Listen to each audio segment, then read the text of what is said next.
Welcome back to my channel, where we don't just talk, we also do. Now, we've talked a lot about mockups, but let's do a mockup, right? We're gonna do this in real time, but I'm also gonna speed up a couple of parts because that would be silly to actually watch me do it in real time. But you can obviously watch it slower if you want to see all the parts in real time, or slower than real time. Now, before we get to it, I don't know why I have to say this, but here's a disclaimer. This is all but one way of doing things. It's how I do it on professional productions for the people who pay me. Because at the end of the day, not only I have to like it, they have to approve it, or else I don't get money, and these lipsticks aren't buying themselves, you know. But at the end of the day, you can take the parts you like and disregard the rest. That's how I do it when I learn from someone. If you prefer someone else's approach, go with that. I'm not forcing you to do things my way. That's the beauty of the internet. Different people can share different opinions and ways of doing things. And then the audience can decide what they prefer. If you don't like to layer, don't layer. If you don't like the libraries I'm using, use different ones. If you prefer to play things in and leave them unquantized, do it. My opinions stem from 12 years of experience in this industry and having worked on around 75 productions. And it's stuff I've learned from working under other composers, stuff I've learned from my time making sample libraries, stuff I've learned being on scoring stages, sitting in with score mixers, and stuff I've learned from my own projects as well, figuring out what my clients want. But the things that work for me and my clients may not work for everyone. Also, if some of this goes over your head, come back at a later time. It's what I do when I watch videos on DaVinci Resolve and camera stuff. Sometimes, things are a little too advanced for me, and that's okay. I'll come back later to that video when I'm ready. If you're in first grade, don't pick up a book from 10th grade. That's common sense. And I'm going to assume that my audience is intelligent enough to discern whether a video is for them or not. Okay? Anyway, with that out of the way, let's get to it. First things first. Some people have asked if I'm drinking on the job. No, I'm not drinking on the job. I'm doing this after hours or in my free time. Jesus. All right, so what you see here is my template. I did have to take off Sound ID reference, the headphone correction, because otherwise you're hearing everything with headphone correction, which obviously isn't the point. So occasionally I might just load it just so I can hear what I'm doing. But, we can do without. It's fine. These are good headphones. All right, so what you see here is my template. And the piano sketch, what we're going to do is the love theme from Pirates of the Caribbean 3. Some people have asked me where I'm getting some of these. I have these old piano renditions from Hal Leonard, I think. Is that how you say it? Back from when I was like a teenager or something. I don't know if you can still buy these, but I still have them from a variety of movies. So I just take the piano renditions, the piano sketches, and then you can do mock-ups from that. So it's kind of nice way to practice, I guess. Anyway, so here you see the sketch that I think it's around 1 minute long. Let's see how fast we can do this. It's the love theme from Pirates 3, and let's play through it so you know what this sounds like.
right? So that's the sketch. And this is how I usually sketch out my ideas, interestingly. So it's really just melody and chords, maybe counter melodies, maybe ostinatos, but I usually start with a piano sketch similar to this. Now, all the MIDI is gonna be on Buy Me a Coffee again, as per usual. But so now how would I approach making this mock-up? So I would start personally with the melody line and see, okay, who do I want this melody to play? We're pretending this is my piece and I'm making all the decisions now. So let's zoom in and you copy pasta the melody up until where you want it. Until here is where I want it. There you go. Copy pasta. And then also, before I paste it somewhere, the first thing I do is mute what I'm working on. So I can still hear the chords, but also hear, you know, what I'm actually doing. So I'm gonna decide, I'm gonna do this with clarinet. Actually, I wanted to use the Acoustic Samples has released fantastic flutes and also updates to the clarinets and double reeds. But I just noticed when I tried to load it that I have an outdated version of UVI and I'm not going to make that update tonight. So we're just going to go back to the old Contact version of Berlin Woodwinds because why the fuck not, right? If anything, this might be a good exercise in using older products. Alright, so I know this library generally sounds good, or you get a nice timbre in most of these at around 50 in the modulation. So we're gonna start there and just see what it sounds like.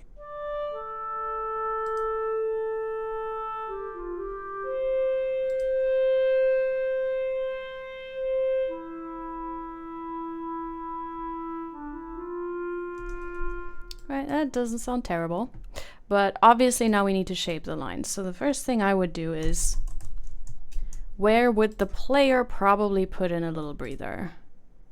Probably here. They could play it in one go up until here, but let's see.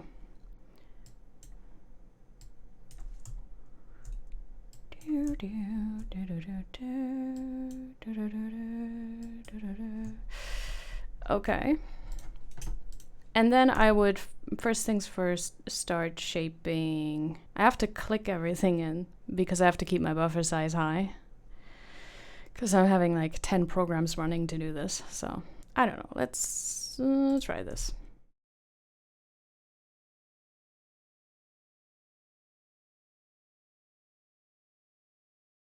But maybe it doesn't have to be this big.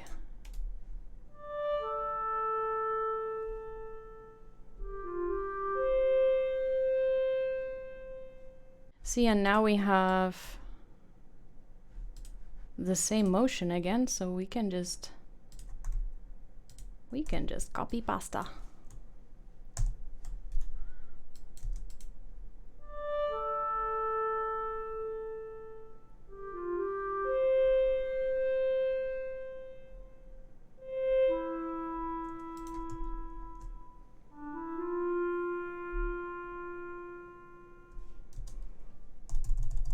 It's probably the same over and over again. Let's copy pasta again.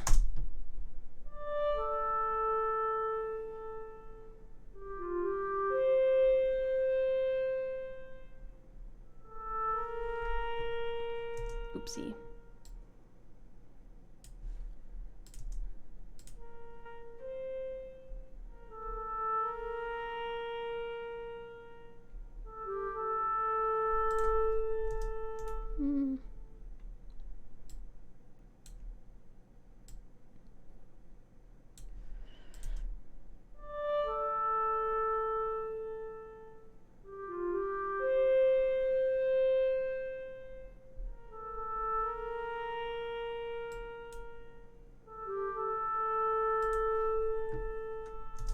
This feels a bit exaggerated, but first things first, I have a shortcut here, copy CC11 to 1, Boom. Highly recommend Metagrid Pro. If you have an iPad or any kind of tablet, make yourself a nice Metagrid for this kind of stuff. Anyway, I wonder. Nope. Okay, so that's too much. Maybe like let's do 70.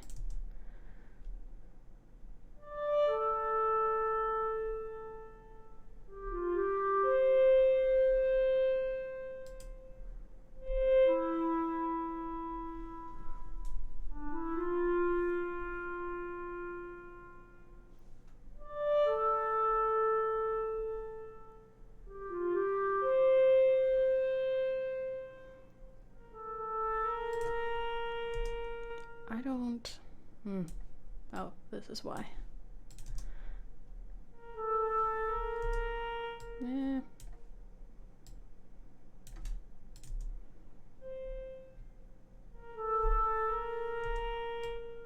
Eh.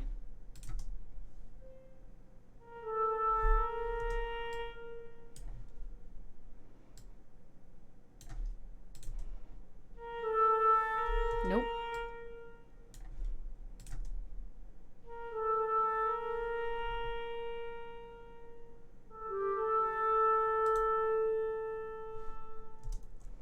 There we go. Roughly. We can always edit it later again, right? For now, it's just general shape.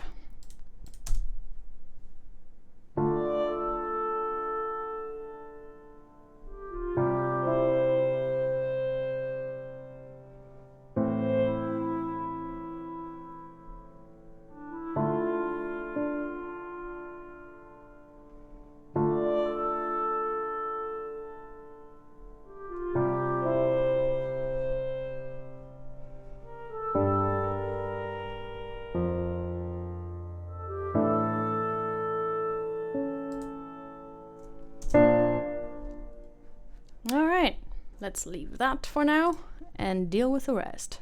So accompaniment is going to be strings, and when I do strings, I like to start from the bottom, at least in this instance. Like normally I start with, if it's melody and accompaniment, I like to start with the melody and then do the bass line. So that will be this. This is why sketches are so important, at least for me. Because then the mock-up is really just the mock-up. It's not like you're not thinking about the composition so much anymore. I still change stuff every now and then, but you know, it's not, I'm not sitting here trying to figure out where the chords and lines are going. It's just a lot of copy pasta. Okay. All right. Let's start with my go-to libraries. All of these. There's the bass, except I feel like the range is really more cello, isn't it? Yeah. And then what I like to do is when there are like note starts like this that aren't necessarily relevant, I just leave it. Like I just leave it as one note and just fade out, fade in, because I think it sounds better usually. Like a lot of libraries don't do tenuto very well, so this is my workaround. Quantize off and dang it, overlap. Why do I not have a shortcut for that? God, I should do that. Anyway, so obviously we're sitting under the clarinet, so we need this to be like soft. And let's assume it's a 2-bar motif. You see how I'm putting in hairpins everywhere? Like every phrase is just shaped and tapered out. Because that's how players sort of would do it. Like I'm exaggerating a little bit, which is fine because we're dealing with samples. They don't have the level of expression and nuance that other stuff has. Like live players.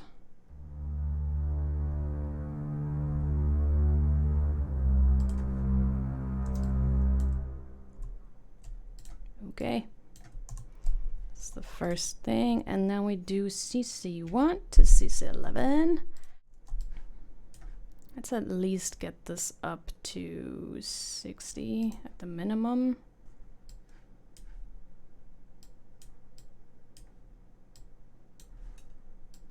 Okay.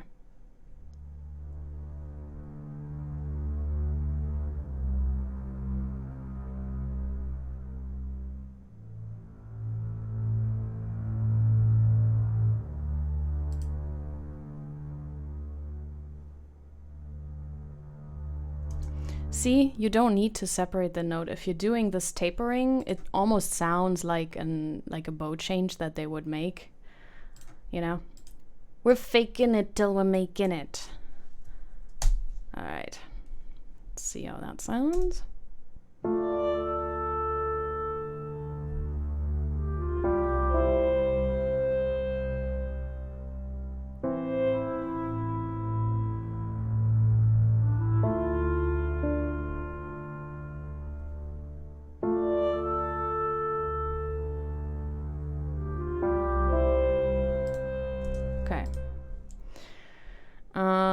And now we're just gonna copy pasta that over there.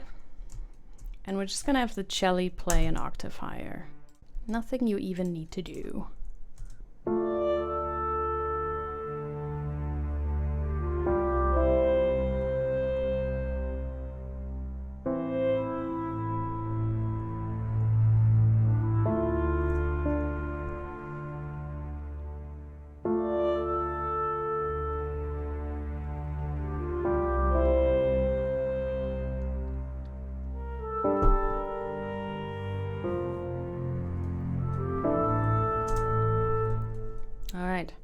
Back into the piano sketch.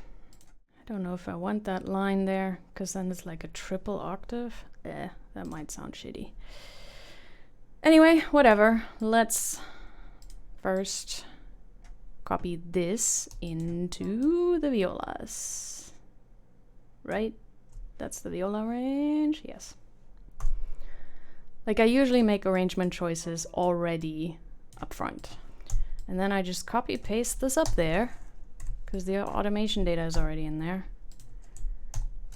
Because they're all kind of playing the same gesture. We're doing that again. And we can also do that again. Then expand. There we go.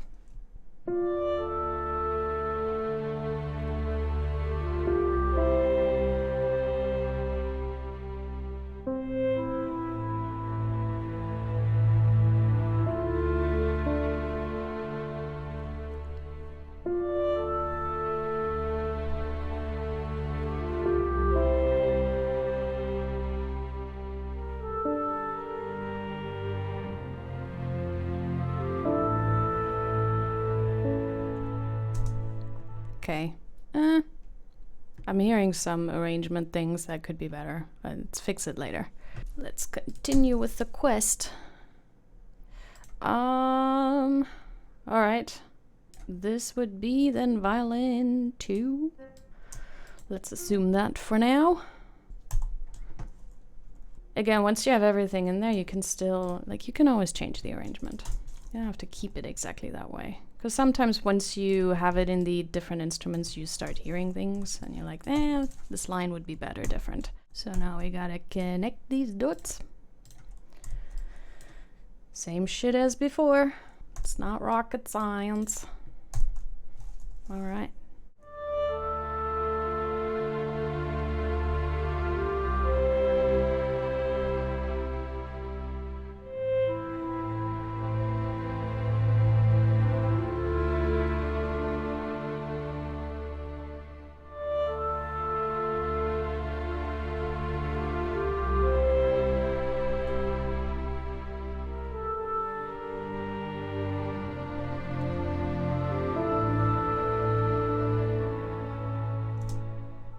Okay, that's not shit. Now we don't really have another line. I mean, there's a line in the back. We don't really have another line for violins 1. The only difference here being this note. I like doing this just so I can see. You know what I'm doing. I don't need to explain everything.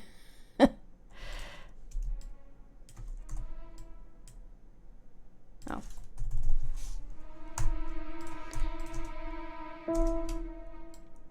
Now I might have to make violins 1 and violins 2 a little softer, because if they're mostly playing in unison, then they're gonna overpower things a little bit, probably.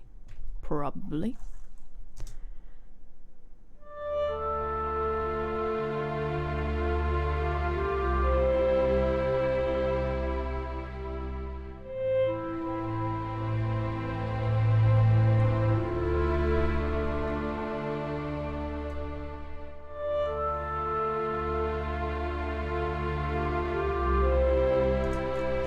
Sounds a bit like it's in the way of the clarinet, but also clarinet's a bit soft.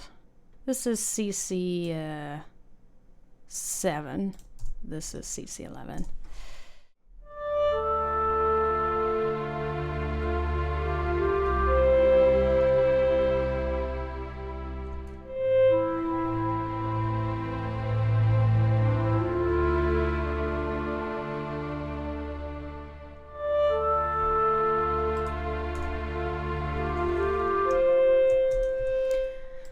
Feel like we don't need to taper quite as much as we do here. Like, it sounded fine in a solo context, but now that I'm hearing it with the strings, it feels like it doesn't have to be that extreme.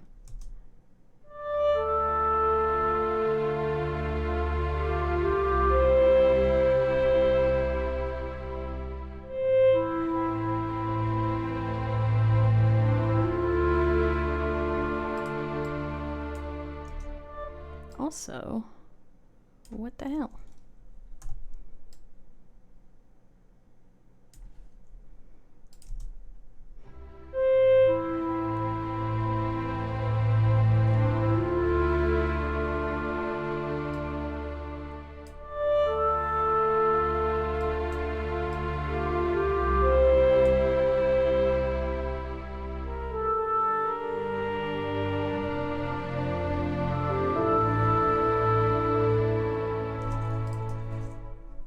Forgot to mute a note. There we go.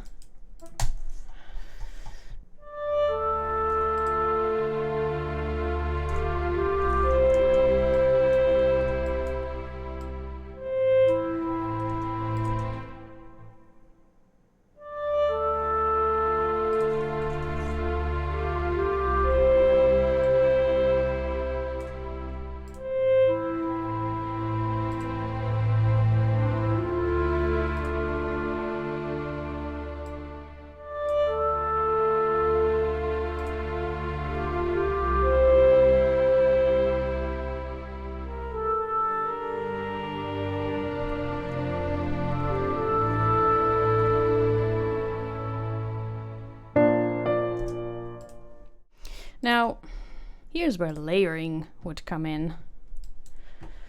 So I like to layer specifically Cinematic Strings 2 and Cinematic Studio Strings. Now I gotta do these because we want the fast legato here.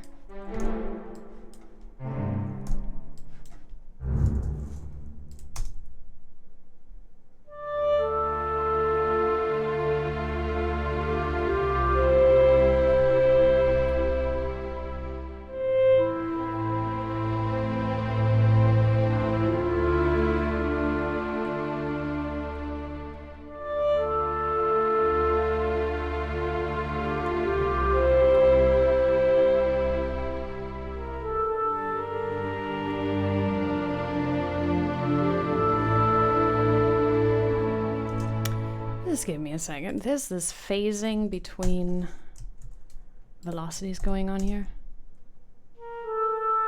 There. Let's see if we can just...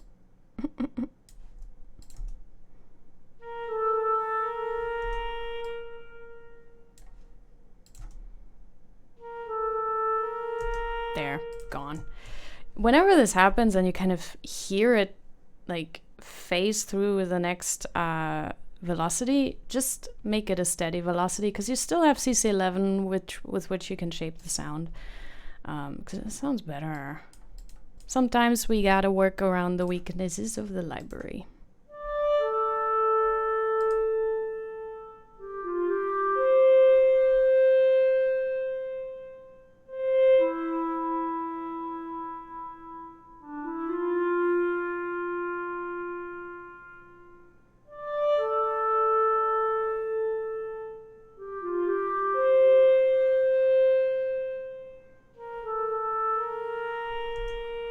I've made that softer. Let me make it a bit louder here.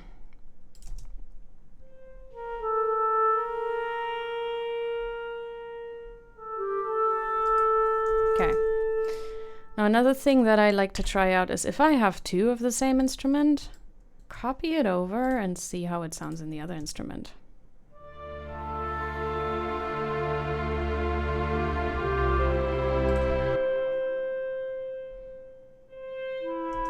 Shittier, so never mind. Sorry. I do like that clarinet, it's just not for this. Usually you know, but this is why I like also one of the many reasons why I like having a template is just having things in there so you can just quickly copy paste and listen to it, because you'll immediately know whether that was better or worse.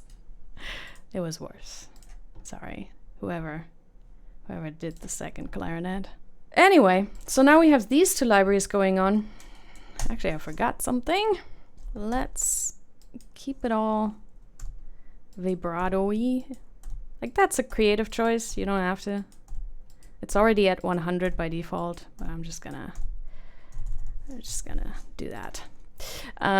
Creative choice, obviously you could also choose non-vibrato, whatever. But so something I then start doing is just kind of listen to it, what happens if I also layer two solo libraries into it, right?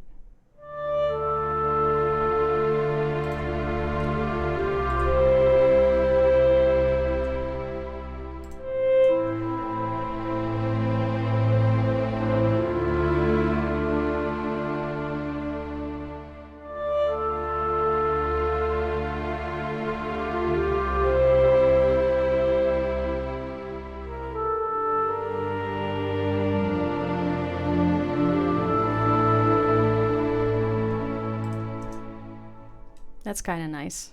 And then one last thing, also two libraries that I like to use in combination, is Berlin Sordino strings and Vista from Performance Samples.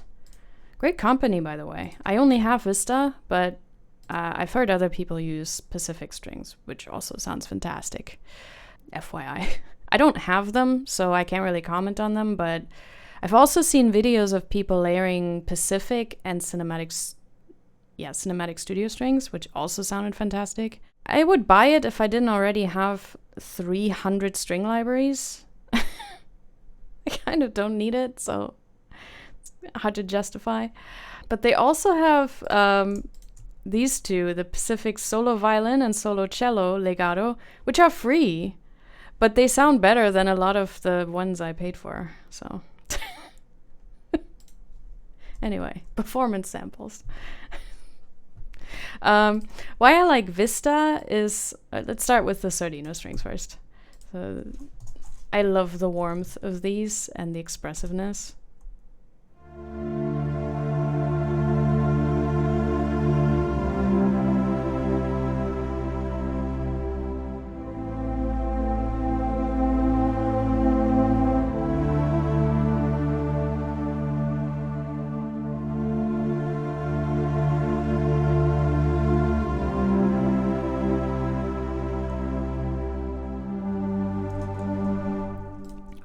I like these very much. Probably the most beautifully sampled Sordino that I have ever heard. But it's become one of my go-tos for sure. It's gorgeous and very easy to use. And then we have Vista, which is kind of like it's a smaller ensemble. The Sordino strings are a larger ensemble. And Vista is kind of I don't want to say dirty. It's a small ensemble with like all the imperfections that come with a small ensemble. But it's done in such a tasteful way that I don't mind. I love this for layering into darker sounding libraries.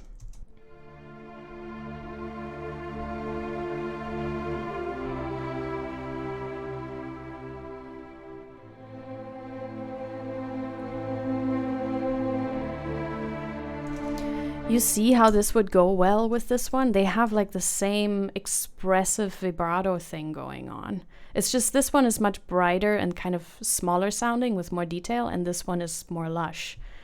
So together, I just really like that sound.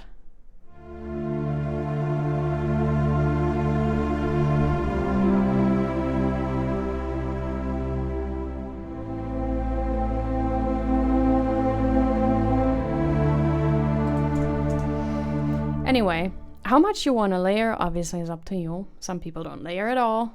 Like, this library sounded fine by itself. I like layering because you just, first of all, I have all these libraries. But the way I treat it is, I treat the different libraries like you would treat different mic positions. Now, obviously, you could also just use different mic positions, but then you get the same recording, right? You get the same limitation of that library, where it just has like 3 or 4 velocities and all that, and a limited amount of expression. But if you layer different libraries of different sizes, the way I treat it is like, this is a very lush sounding bright library. This is a slightly smaller sounding warm library. So they complement each other. But then I use the solo strings, for example, kind of like you would use a spot mic. That is my spot mic situation. They're not mixed in very loudly.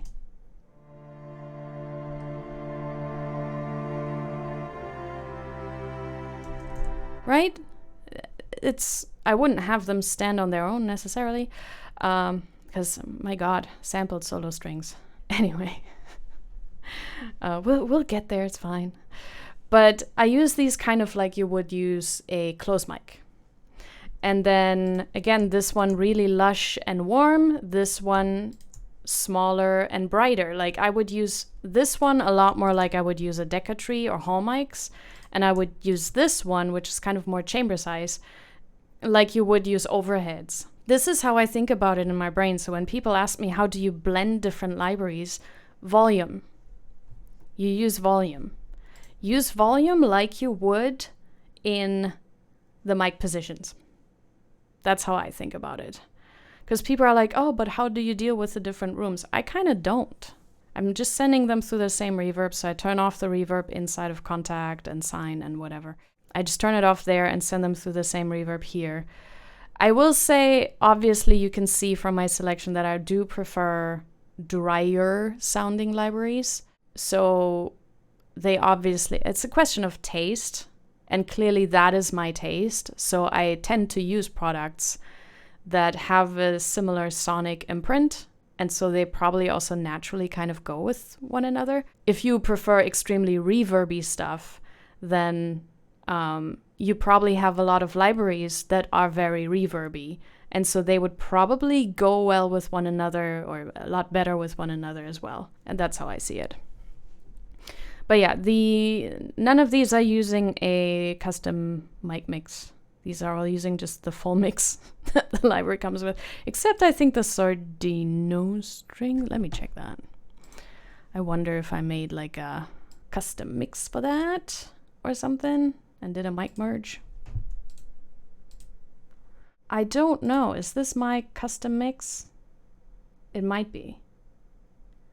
It might be that I did my own and then did a mic merge. Anyway, it doesn't matter.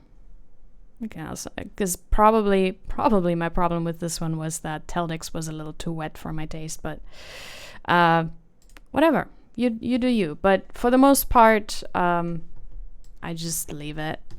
I don't mess with it. If there's nothing that I want to change, then we just leave it. Anyway, let's listen to all of it together. It might be too much, but maybe not.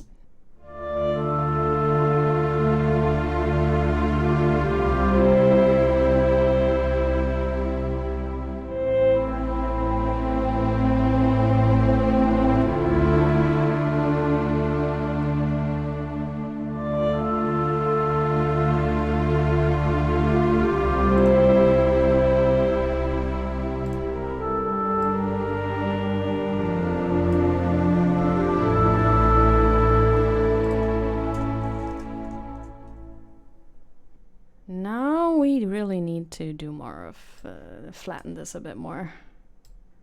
If we're gonna have this many strings going on. In real life, they would obviously play super soft. Probably only with a half section or something. Or we would just stripe the clarinet and record it separately.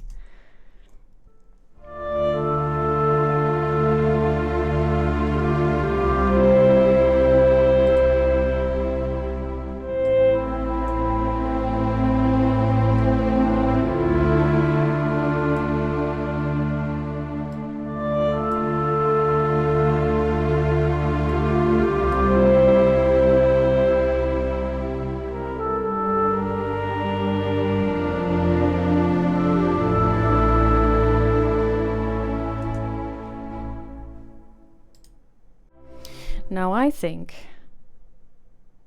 the strings are too expressive for that. So they're going up to 60. Can't really go much down here, or else I will have no velocity expression left. I could, I guess. Let's do it here first. I have a shortcut for that too. Where is it? CC11 minus 10. Boom. Did that do it to all of them? No.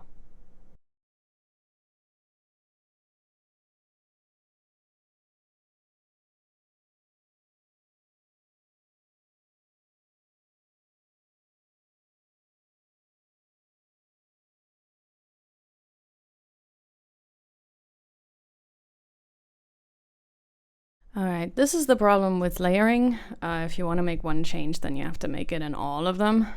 There is a way to link them all, but then the moment you unlink them, it doesn't matter. Doesn't matter. Layering has its advantages and disadvantages. Where was I? Oh yeah, let's see if the clarinet comes out better now.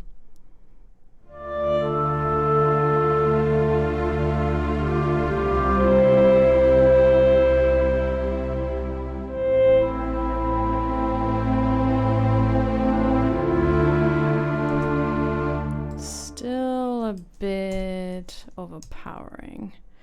I'm wondering, let's try it. Let's try to reduce CC1.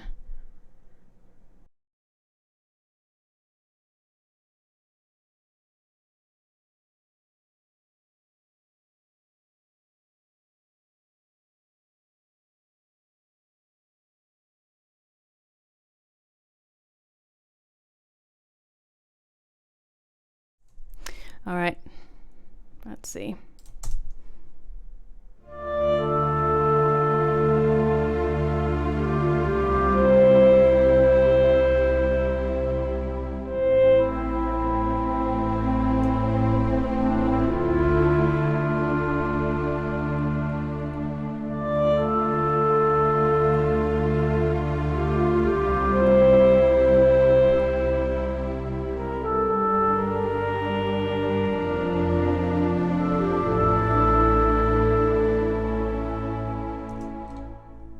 Yeah, that's better. That's a lot better. Now, I either want to put some movement into the strings, or maybe I'll just add... Maybe I could add a harp. Why not? Now I have to click this in. What are the chords? Let me write those down.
Something I like to do very often, it doesn't always work, but sometimes it's magic, which is doubling this with vibes.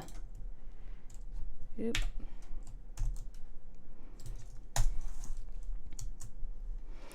CC 64, because we want the pedal in the vibes.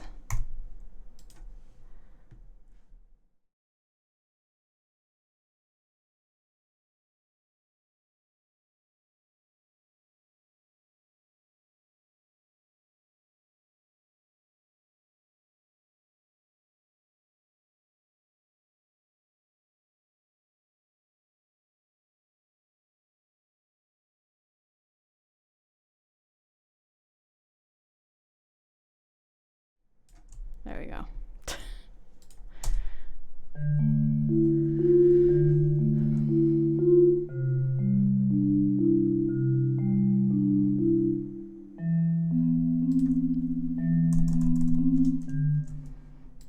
Okay, that's out of the range, so we'll do this.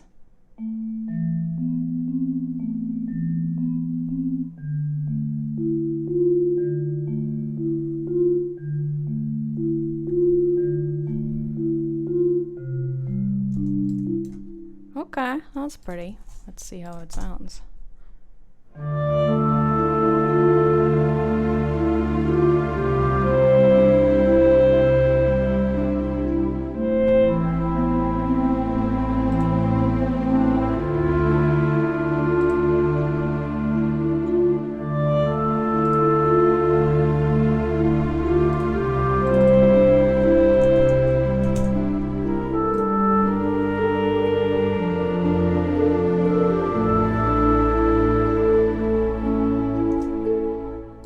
Okay, I feel like one last thing. I feel like this lends itself to like some harmonics or something. Maybe, maybe not.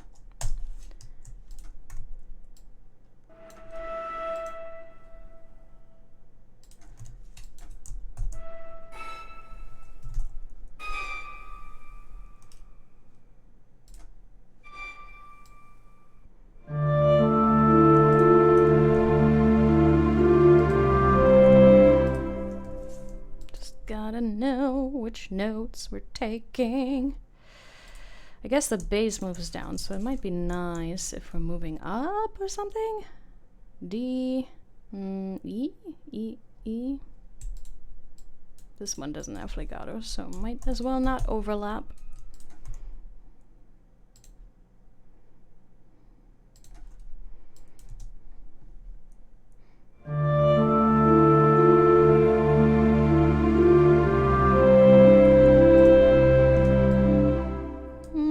Louder, but starting from niente.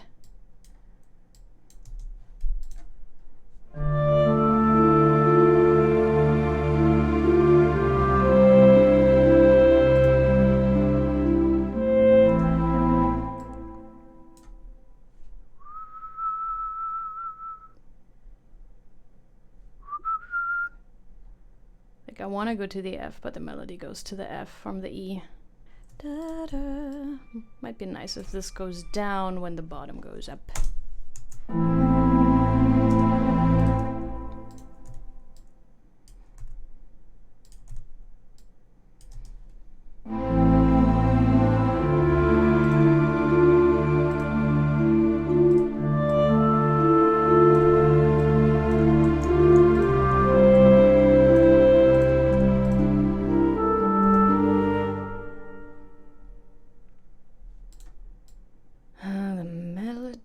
Playing the third, so we're not gonna do that up there. Maybe this one.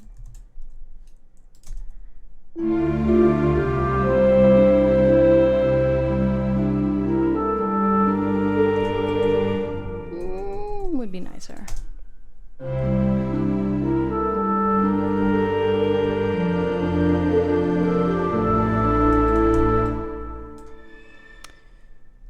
I want to go there. probably shouldn't because it's again the parallel with the, but you know what, it's fine.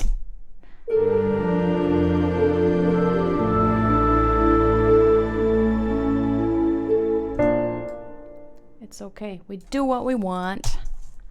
It's pretty.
Okay.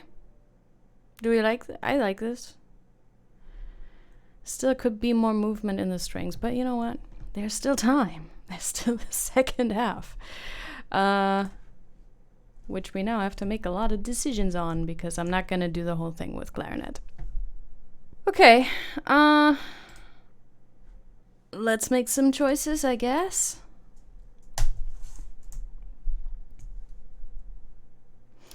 It's too high for the horn. Yeah. Would have loved.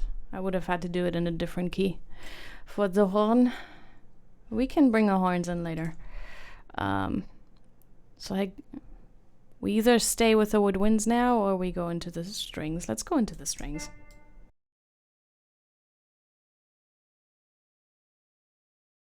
Same spiel. Just gotta make sure these two connect. So we stopped here at 10 roughly and at 10 roughly, so that's where we're gonna start. Gotta create all of them legatos. Da, da, da, da, da, da, da.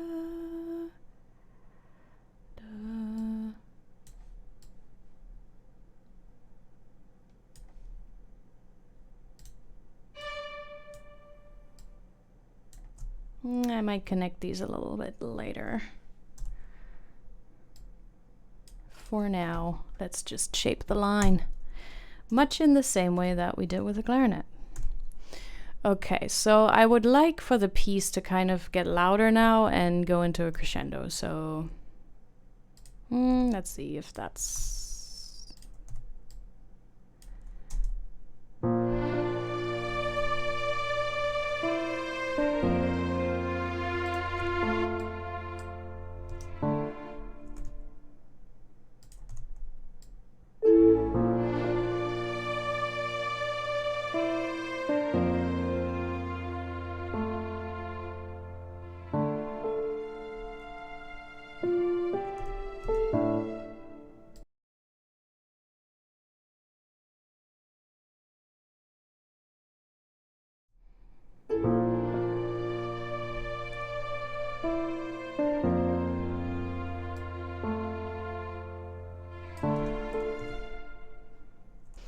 This is usually what I work on the longest, just finding the immediate balance for the line, but also I don't...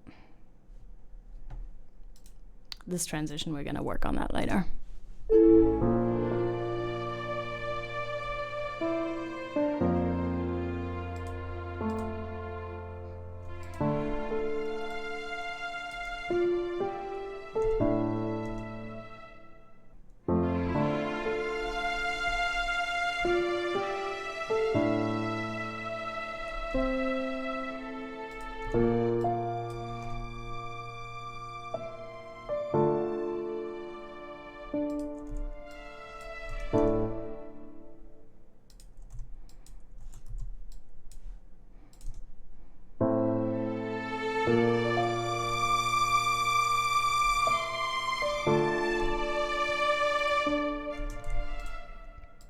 I don't want that gap there.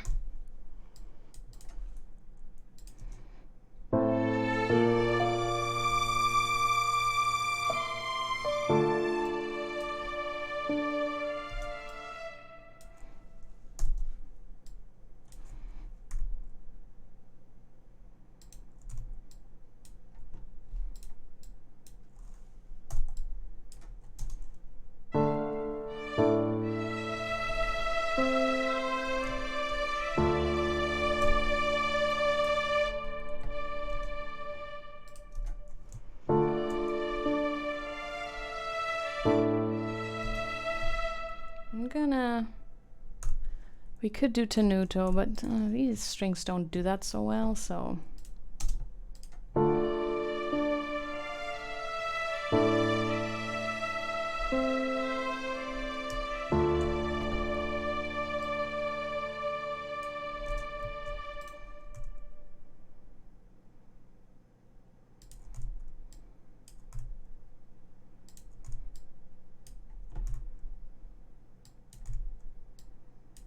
Okay. Is this it?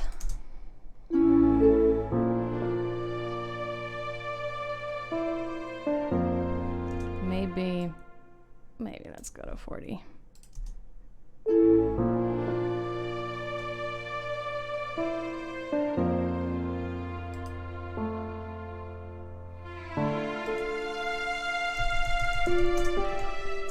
Hate that.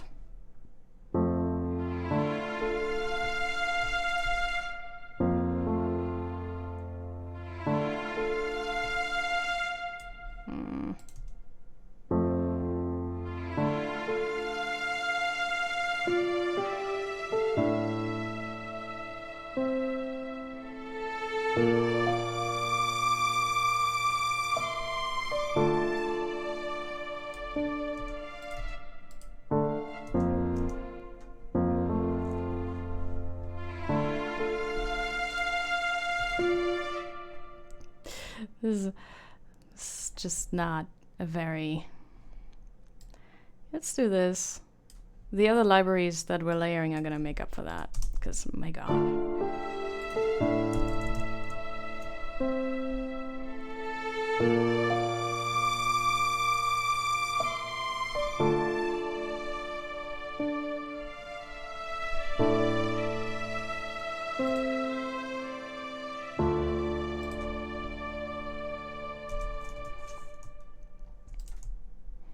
Okay.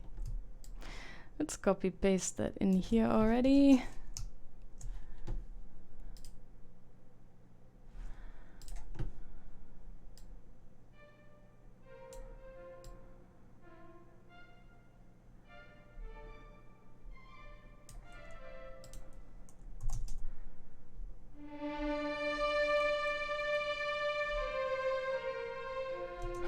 So much better legato. It's a newer library. It's fine.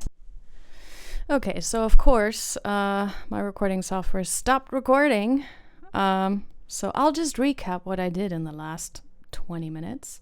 So I finished the strings really much in the same way that I had done the first part. So there's not really a lot of mystery there.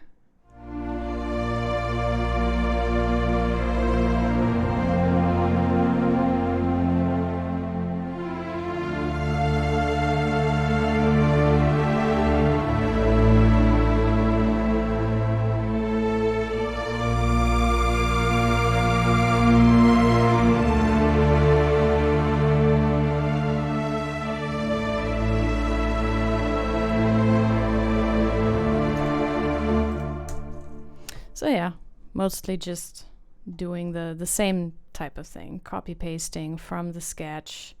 And then all I did was I copied the melody into 2 flutes and the counter line to the melody into the second flute, doubled that with the oboes, doubled the counter line again with the clarinet, and then did the cello DVC lines. I had cello DVC in this one. And I also second violin DVC, doesn't matter, because I had too many lines to cover, and just put that in here.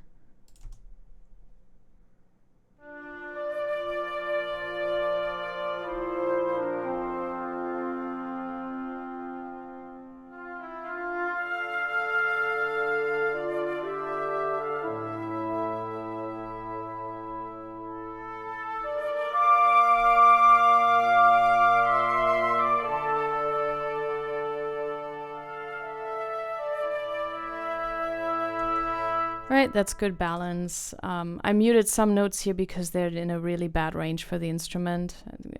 Oboe, but also flutes. They don't play well here in this area, especially not if everyone else is playing. It's kind of pointless. And you can see that there was like a big gap here, which I left on purpose because I want to add brass here. So that's basically what I did in the past 20 minutes where it stopped recording. So right now I'm trying to figure out the horn line, the counter line in the horns and what I want to do here.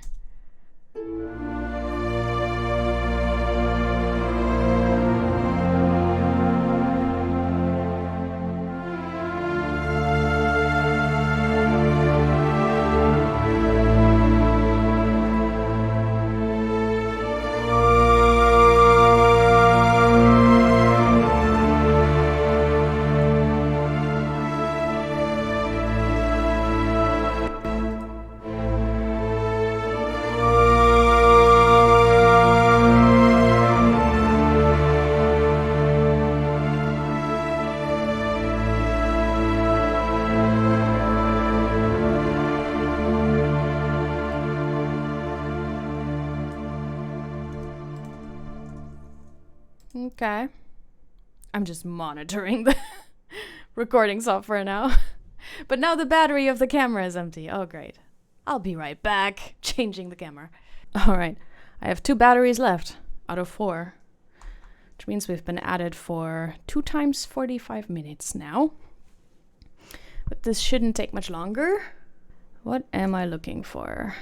I would like some ensemble brass to get some chords in there.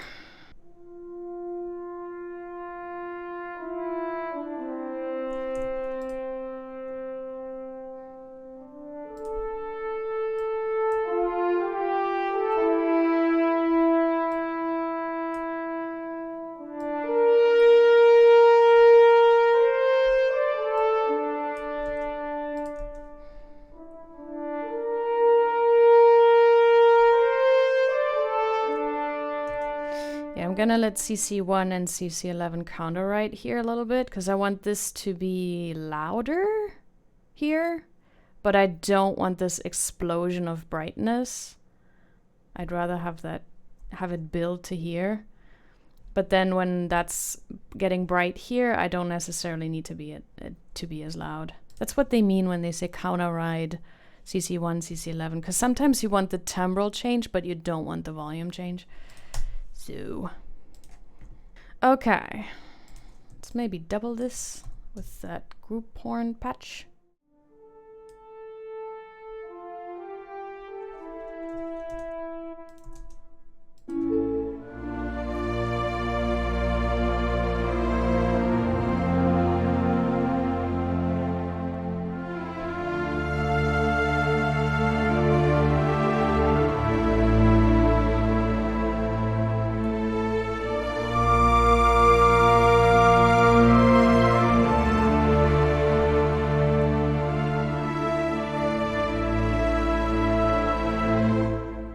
I feel like I could also use some chords in the horns. I forgot what the chords are again. 1 second as I figure that one out. You know, let's just copy paste this shit. It's half the job, copy pasta.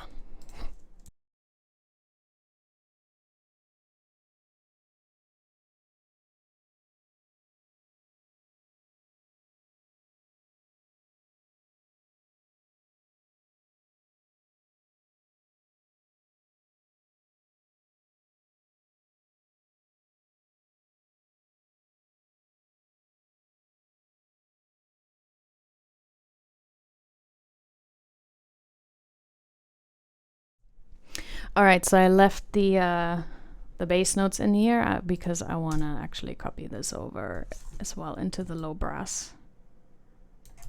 So the low brass is not going to play the high notes, but they're going to play all the low notes. Let's get rid of everything here above C3. These two. All right. Also, this one needs the sustain pedal. All right.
Okay.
You see how I'm using Cinebrass for the ensemble patches, but Cinematic Studio Brass for the solo line? Because this one works really well with ensembles, but the other one is more expressive. Anyway, where does the crescendo happen?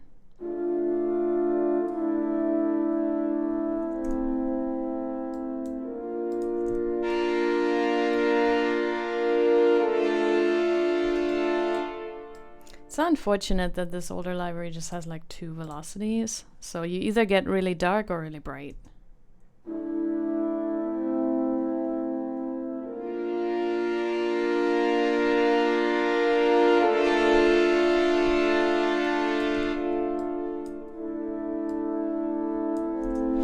Now I wonder what it sounds like in context, though.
string melody can be a little bit more present now that we've added all the other shit.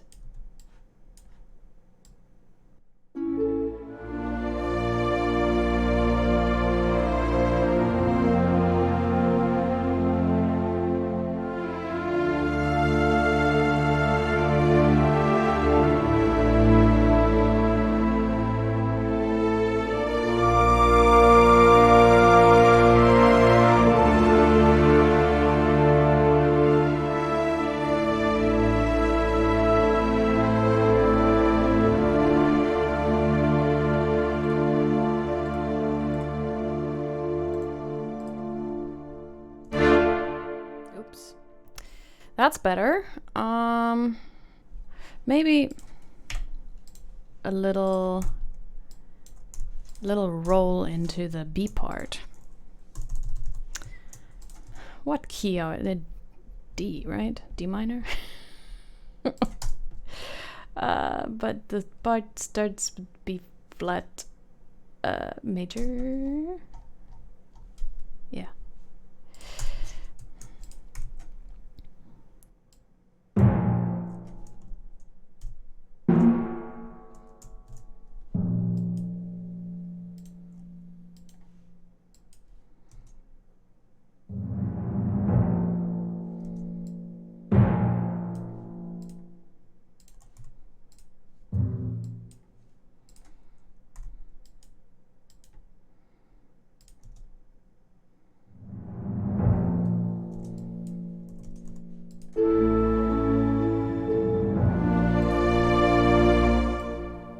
Too long.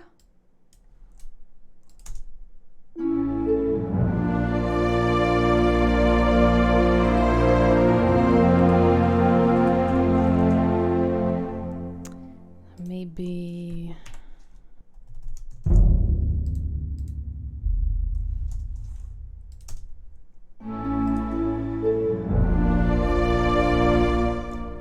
okay, we don't have to be that demure here. This is one of the few patches where I changed the mic position to have the closed mic so you get the nice bass on it.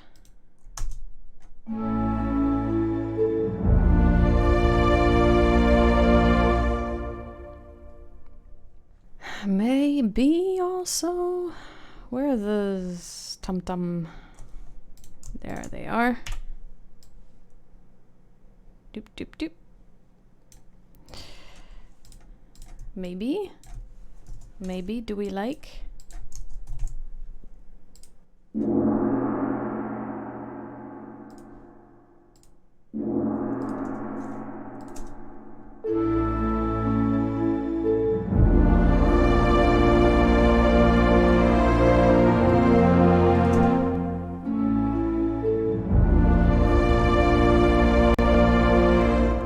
Noise. Maybe do I like this layered in or no? Maybe yes.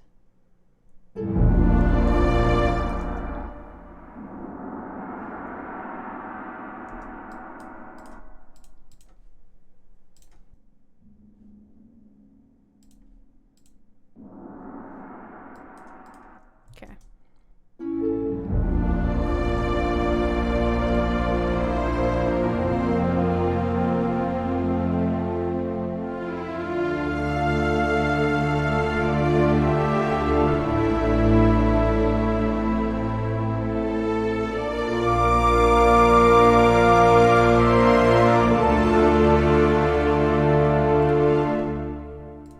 Another thing let me put a marker there so I know this is where the B part begins. Another thing I also have this that I could layer in. Just gotta make that soft.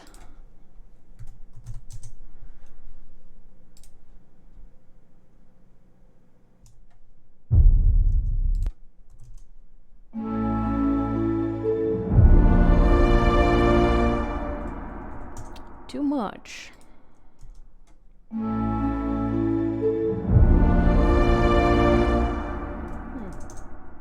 Oops. Maybe a little too harsh. Well, another thing I can try is this one. There was one, this one, right? Yeah. Just gotta make that softer.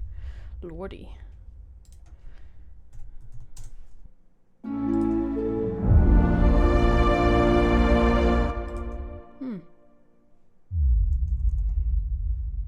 Maybe if I make the attack softer.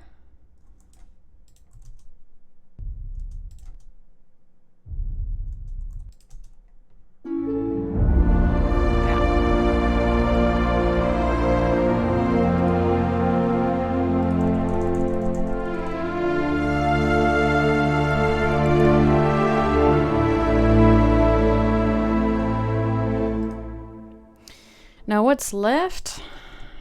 One specific thing.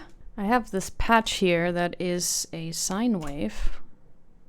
Never mind. Where did you go? Let's try that again. I have a patch here that is a sine wave. I created this, but obviously you could also just use synth wave, sine wave, or whatever. I just made a contact patch because whatever. Or you could use any synth base whatsoever, but the point here is it's kind of a cool thing to do with the bass.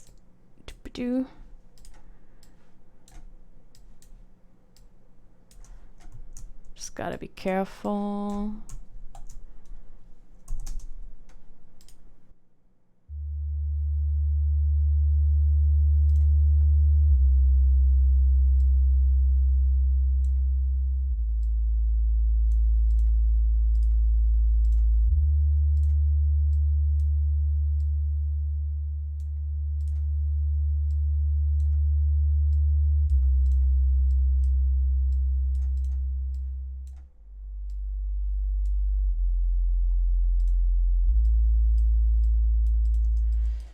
This might be nicer up there.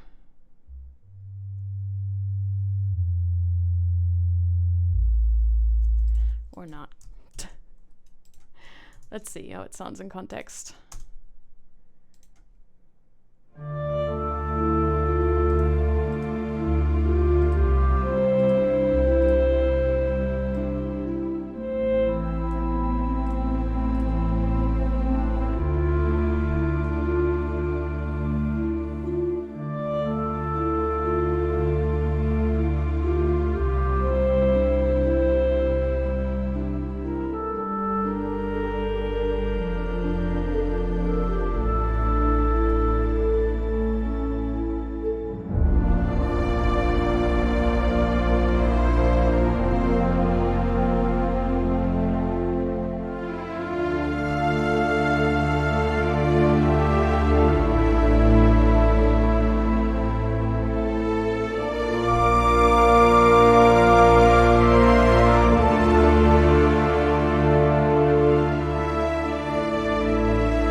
That's pretty.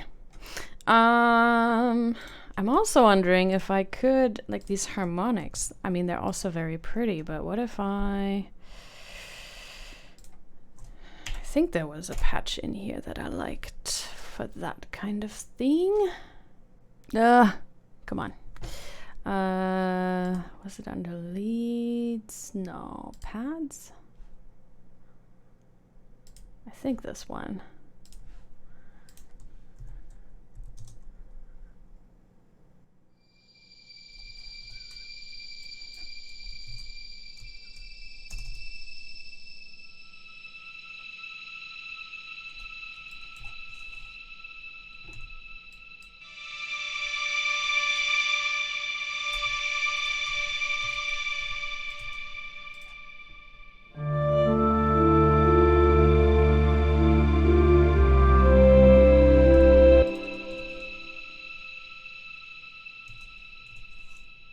Was it this one?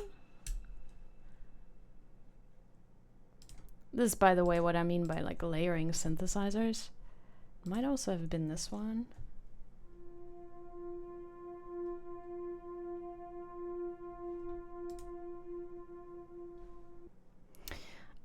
Let's just roll with it, honestly. Let's roll with... What does that sound like in context?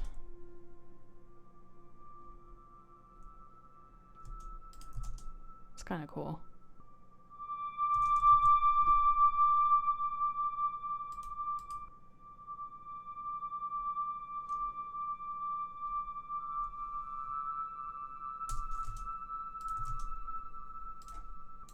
Okay, and then that's... why do I always click on the wrong thing? And for this one, Holy Legend. Okay.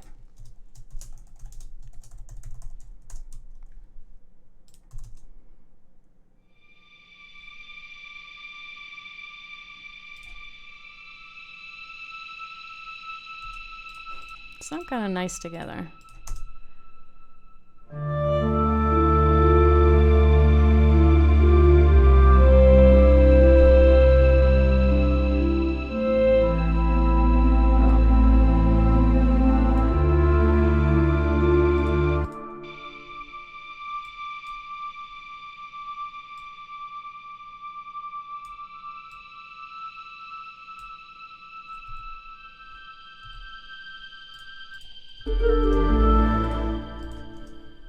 Okay.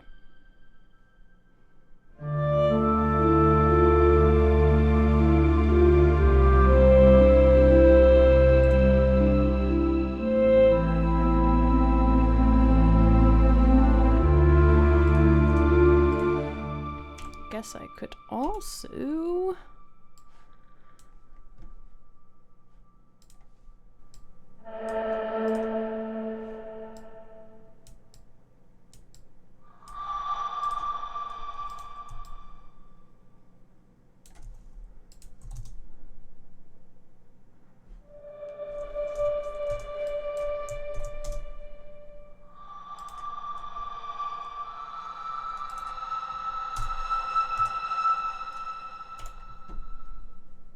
make the release a little bit longer.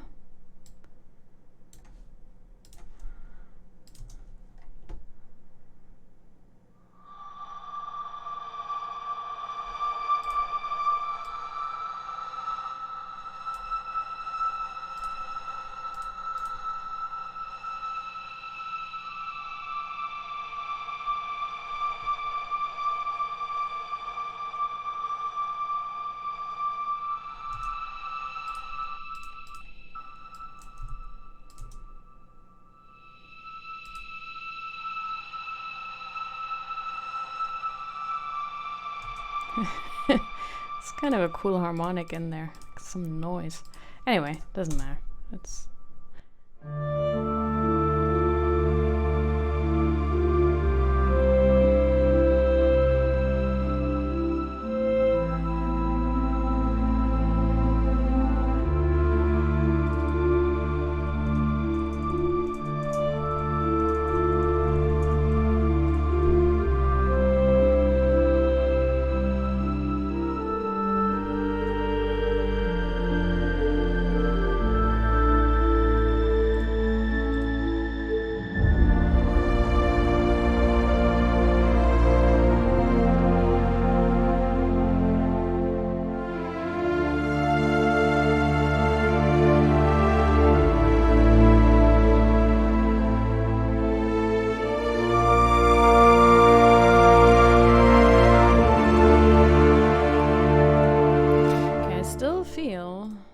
that we can push the melody a little bit.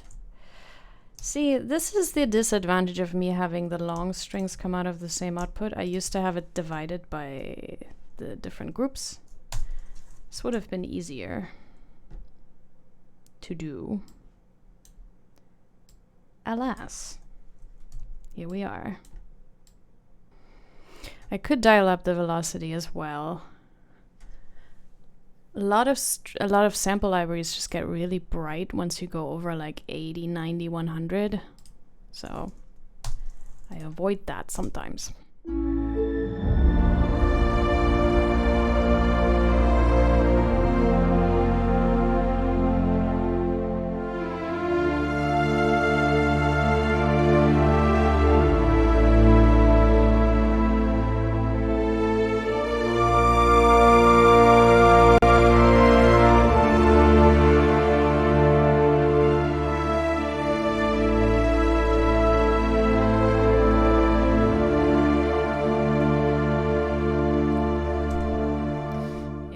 Already getting kind of bright. Now one last thing that I want to try out. Maybe it's gonna work, maybe it's not gonna work.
See if doubling helps.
Okay, this is kind of unnecessary.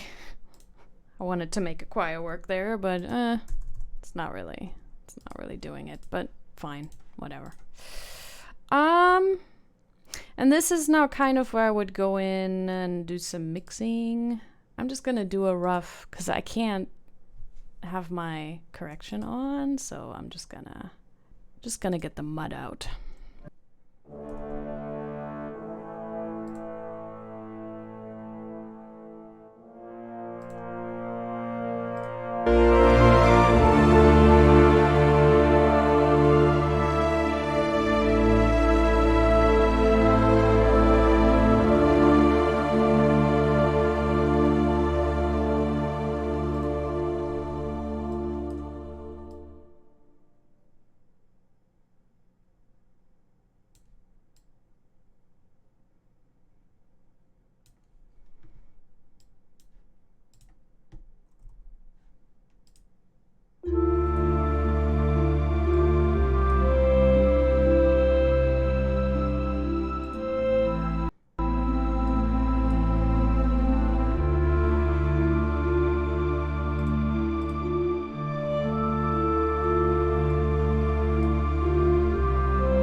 Okay, I don't want to filter too much.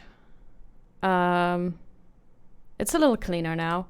I just don't want to filter too much because I don't have the headphone correction on, and so there's probably a lot of stuff I can't hear right now. So gonna have to figure that out when I do a mixing thing. But anyway, doesn't matter right now because this is a mock-up video and mixing is, I mean, it's part of it.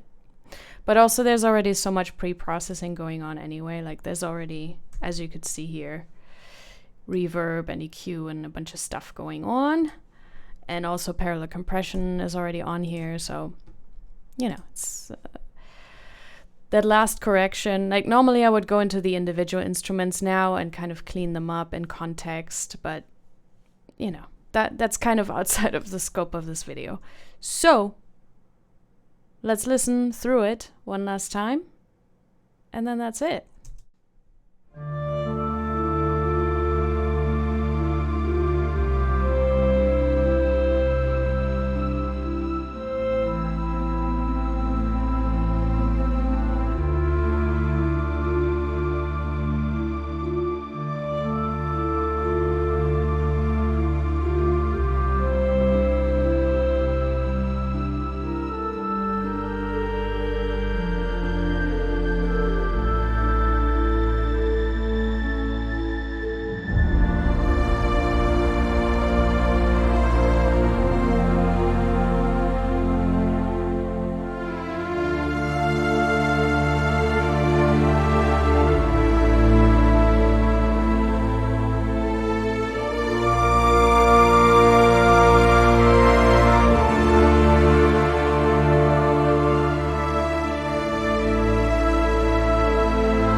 That's it.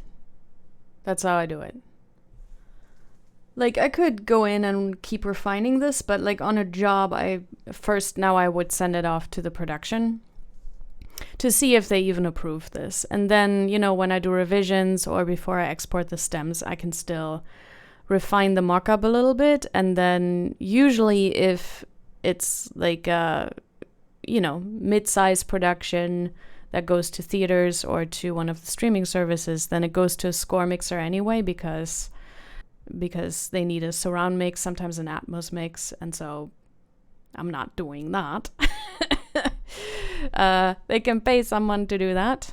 So then it goes through another mix process anyway. Sometimes there's also live recording going on top of this then, and then it goes to someone else for mixing. So like usually at this point, this is where I would stop. This is where I would be like, a producer or a director hearing this would be like, this sounds fine. They would not complain and be like, oh, but this one transition right here isn't perfect. I can make it perfect later, but first approve the music now, because I don't want to sit for another hour or two and refine it when they might not even have approved the music, right? But yeah, this is kind of sort of the quality that I would deliver and the quality that I would expect from my additional writers. This was usually kind of the quality I was expected to do when I was an additional writer or when I was a mock-up artist for people. So that's it. And this is how much? About a minute, a little over a minute. And this took 2 batteries, 2.5 batteries. So 2 hours. For 1 minute. So if I were to do 2 minutes of music, then it would take roughly 4 hours. I mean, sometimes action cues and stuff can take longer because it's more bars and stuff. Then again, on action cues, you also spend a little less time shaping all these lines. So I don't know. But that's kind of what I mean by what I meant in the other video for beginners. That if you want to be a professional, you should be able to do at least a minute of music per day. Because this mock-up took me 2 hours now. And if I had sketched this piece, obviously it's not my piece. But if I had sketched this, the sketch itself probably also would have taken like an hour. So this would have been like 3 hours of work for me. So 2 minutes of music would be 6 hours of work for me. 2.5 minutes of music would be kind of like 7-8 hours. That's kind of why usually I try not to do more than that, because if I try, I mean, I can, but if I try, what happens is that the quality starts to suffer because I wouldn't be able to mess around with all these little things. So yeah, that's kind of where that estimate comes from. But so I would expect one of my additional writers to be less experienced, and so therefore I would expect 1 minute, because I could do that in like 3 hours sketch plus mockup. So I would expect them to then do that in like 6 to 8 hours. But I would expect myself to do twice the amount or more, if that makes sense. Anyway, let me know if that was helpful. I never know if it's helpful if I just get in the zone and just like talk to myself. But yeah, let me know if that was helpful, if you want more of these, if you want me to show you something else that you saw in this video and you were like, oh, I want to know how she does that. Also, template videos are already up. There are 3 of the originals, and then I have a template update video because obviously over time I change my template. So if you want to know how this is all set up, it's all there. I've also already done 3 videos doing Lord of the Rings markups, so that's there. I also have 2 videos where I walk through a scene that I've scored together with the piano sketch and the markup. So scroll through them videos on my channel and find those, because those are similar to this, what I just did. Again, all the MIDI is on Buy Me a Coffee, so knock yourselves out. Yeah, that's all I have to say about this. Go practice.